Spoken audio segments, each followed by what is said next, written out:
کون کہتا ہے کہ خدا نظر نہیں آتا؟ وہی تو نظر آتا ہے جب کوئی نظر نہیں آتا۔ اللہ کو بتایا کریں اپنے دل کی کیفیت، اسے بتایا کریں کہ آپ کیا محسوس کر رہے ہیں، کتنی تکلیف میں ہیں۔ آپ یقین کریں وہ بہت پیار سے سنے گا۔ اس کے سامنے رو لینے سے ہی آپ کے دل میں سکون اترے گا۔ بے شک وہ دلوں کا ہمراز ہے۔ اللہ کا شکر، اپنی ہر اس تکلیف پر اللہ کا شکر ادا کیا کرو جو تمہیں دنیا سے بیزار کر کے اپنے اللہ کے قریب لے آئے، کیونکہ دنیا ختم ہونے والی چیز ہے لیکن اس کے قریب بہت قیمتی ہے۔ حضرت علی رضی اللہ تعالیٰ عنہ کہتے ہیں تمہارے لیے بہترین تعلق وہ ہے جو تمہارے عیب جان کر بھی تم سے تعلق نہ توڑے، اور بے شک وہ تعلق اللہ کے سوا اور کوئی نہیں ہے۔ آزمائش، جانتے ہو تمہیں آزمائش میں ڈالنے سے پہلے وہ تمہیں آزمائش سے نکالنے کا وسیلہ بناتا ہے۔ جس دعا نے تمہیں تہجد کی لگن لگا دی، کیسے ممکن ہے کہ وہ دعا رد ہو جائے؟ دنیا کے لیے آپ ایک شخص ہیں لیکن اپنے گھر والوں کے لیے آپ دنیا ہیں۔ اپنا بہت خیال رکھیں۔ زندگی اتنی مصروف بنا لو کہ دوسروں کے عیب دیکھنے کا وقت ہی نہ ملے۔ زیادہ سمجھدار اور زیادہ بے وقوف میں کوئی فرق نہیں ہوتا، کیونکہ یہ دونوں کسی کی نہیں سنتے۔ ہمیشہ میٹھے الفاظ بولو، کبھی الفاظ واپس لینے پڑیں تو کڑوے نہ لگیں۔ ایک انسان کے دنیا میں آنے کی خبر 9 مہینے پہلے ہی سے ہو جاتی ہے، لیکن جانے کی خبر 9 سیکنڈ پہلے بھی نہیں ہوتی، اس لیے زندگی کو غنیمت سمجھیں۔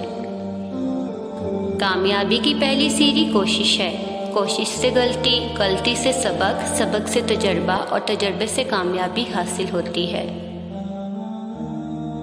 دنیا بھی بڑی عجیب جگہ ہے۔ جب چلنا نہیں سیکھا تھا تو کوئی گرنے نہیں دیتا تھا، اور جب سے چلنا سیکھا ہے تو قدم قدم پر لوگ گرانا چاہتے ہیں۔ رشتوں کو مضبوط رکھنے کے 2 راز۔ جب آپ غلط ہوں تو اپنی غلطی تسلیم کریں، جب آپ صحیح ہوں تو صرف خاموشی اختیار کریں۔ صبر اور شکر ایسے اثاثے ہیں جو کامیابیوں کا ڈھیر انسان کے قدموں میں لا کر رکھ دیتے ہیں۔ حضرت علی رضی اللہ تعالیٰ عنہ، جب بھی تم چاہو کہ تمہاری دعا عرش تک پہنچے اور مستجاب ہو جائے تو پہلے اپنے والدین کے لیے دعا مانگو۔ مخلوق کی خدمت جیب سے نہ بھی ہو سکے، اچھے الفاظ سے ضرور کر دیا کرو۔ کسی کی خوشیوں میں شریک ہونے سے اس کی خوشی دگنی ہو جاتی ہے، اور کسی کے غم میں شریک ہونے سے غم آدھے ہو جاتے ہیں۔ پسند اس کو نہ کرو جو دنیا میں سب سے زیادہ حسین ہو، بلکہ اسے پسند کرو جو تمہاری عزت کرتا ہو۔ صبر، تمہارے درد سے تمہارا رب واقف ہے، وہ چاہتا ہے تم صبر کرو تاکہ تم اور مضبوط ہو جاؤ۔ انشاءاللہ اور ایک وقت آئے گا اللہ تمہارے ہر خواب کو حقیقت میں بدل ڈالے گا۔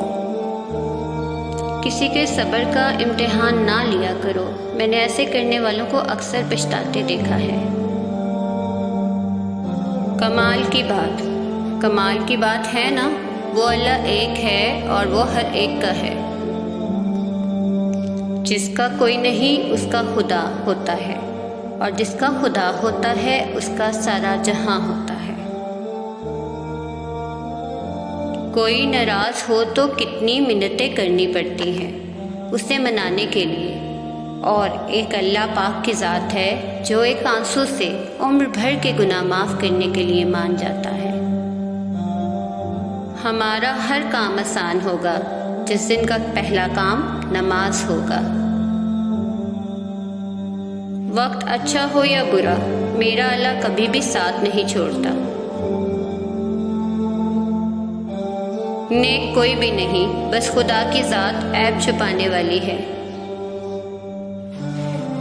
دنیا کی محبت ہر گناہ کی جڑ، آنسوؤں کا جاری نہ ہونا دل کی سختی کی وجہ سے ہے، دل کی سختی گناہوں کی کثرت کی وجہ سے ہے، گناہوں کی کثرت موت کو بھلا دینے کی وجہ سے ہے، موت کو بھلانا لمبی امیدوں کی وجہ سے ہے، لمبی امیدیں دنیا کی محبت کی وجہ سے ہے۔ اگر ویڈیو پسند آئے تو لائک، شیئر اور سبسکرائب کرنا مت بھولیے گا۔ جزاک اللہ خیر۔